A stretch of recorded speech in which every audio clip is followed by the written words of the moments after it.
Quando a maioria das pessoas pensa em frutas exóticas, pensa em florestas tropicais, selvas úmidas, lugares verdejantes.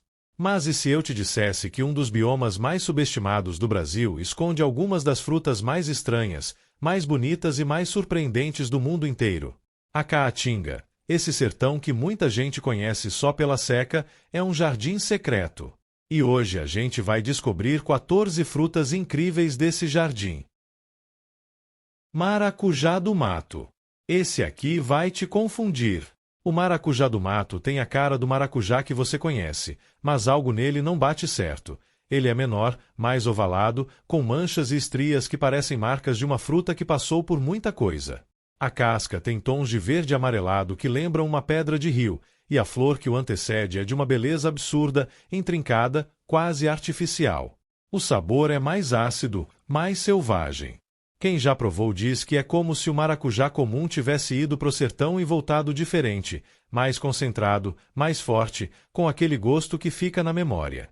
Ele cresce em trepadeiras espalhadas por entre a vegetação espinhosa, muitas vezes escondido, como se não quisesse ser encontrado. E quando você acha, vale cada arranhão do caminho. Rompe-gibão. O nome já avisa. Rompe-gibão. Uma planta que não tem o menor interesse em ser gentil com quem passa perto.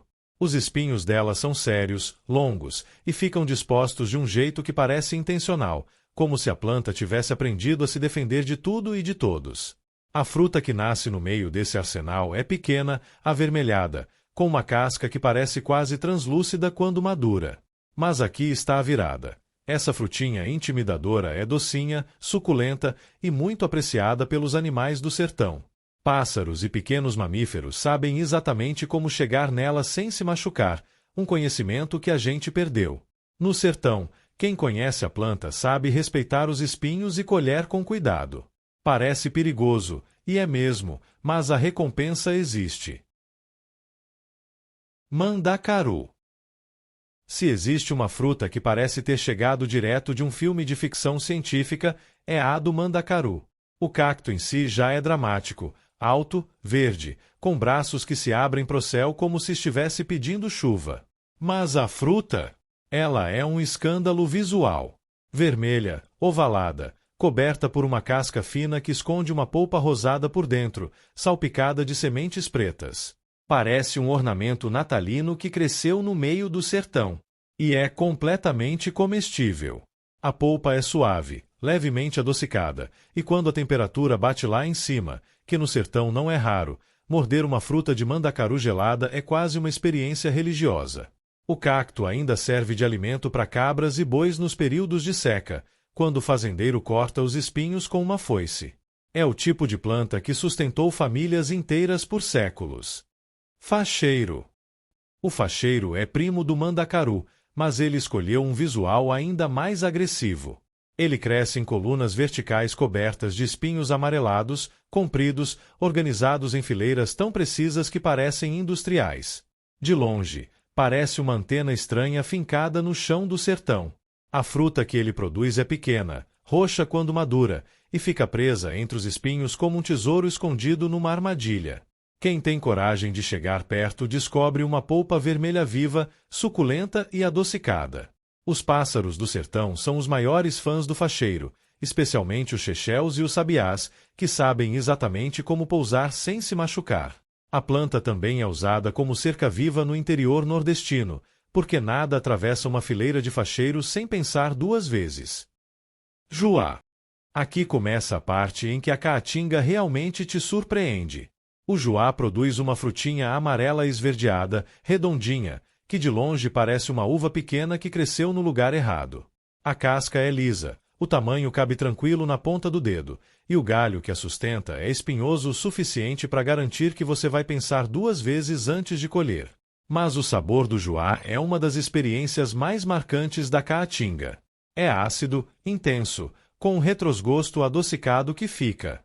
No sertão, as crianças comem juá direto do galho, e os mais velhos usam os frutos secos para fazer uma espécie de pó que limpa os dentes. Sim, o juá foi o creme dental do sertão por gerações. Essa frutinha minúscula carrega séculos de sabedoria popular. Mulungu. O mulungu é daquelas plantas que primeiro chamam atenção pela flor, vermelha, vibrante, de uma cor que parece quase artificial, como se alguém tivesse pintado cada pétala com um pincel fino. Quando a flor cai, vem o fruto, uma vagem longa, seca, marrom, que chacoalha quando você balança o galho. Dentro dela, sementes vermelhas com uma mancha preta, tão bonitas que parecem feitas para decorar.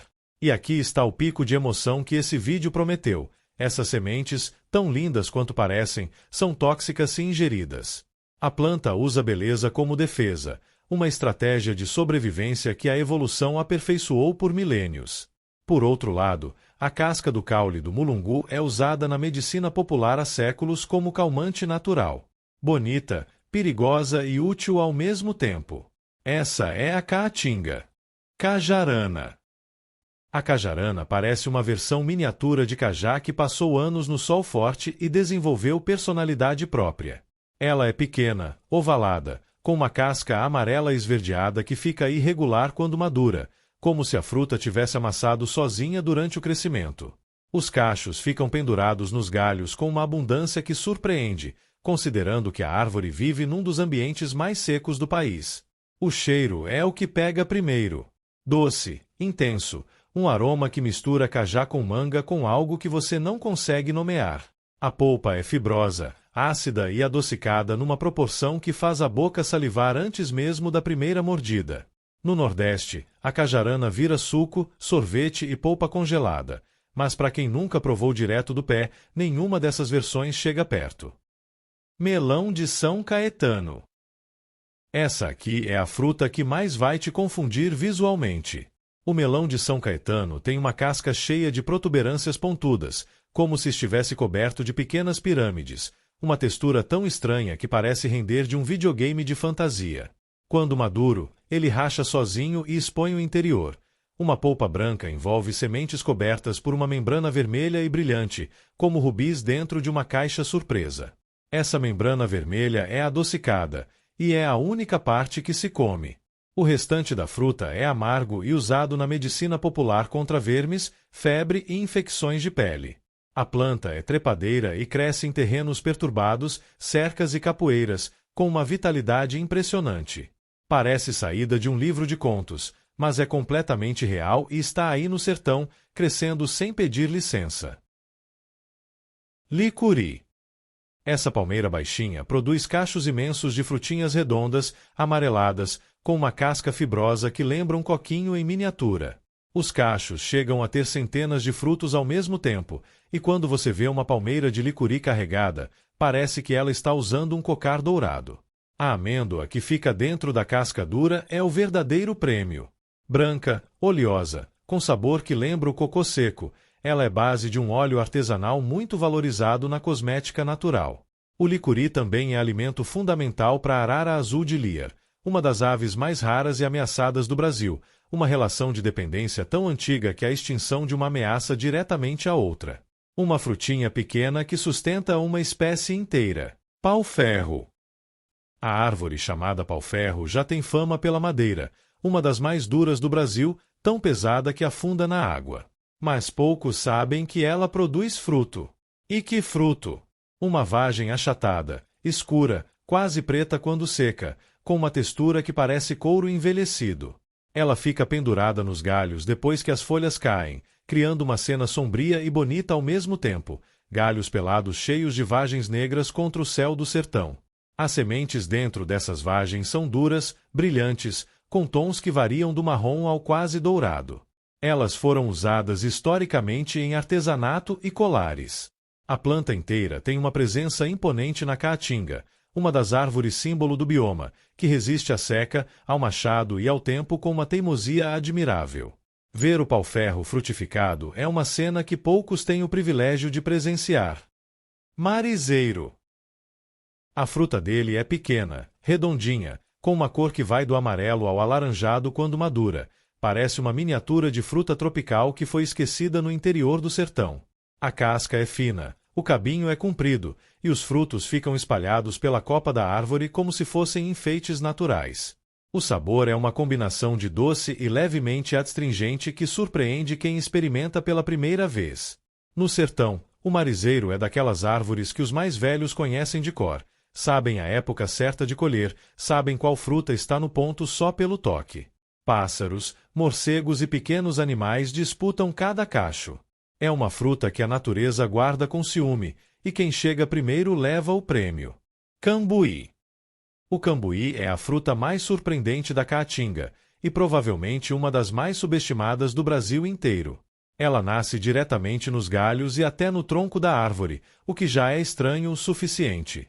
São frutinhas minúsculas, redondas, com uma cor que vai do roxo ao quase preto, parecendo pequenas esferas de ametista espalhadas pela casca da árvore como se tivessem sido coladas uma a uma.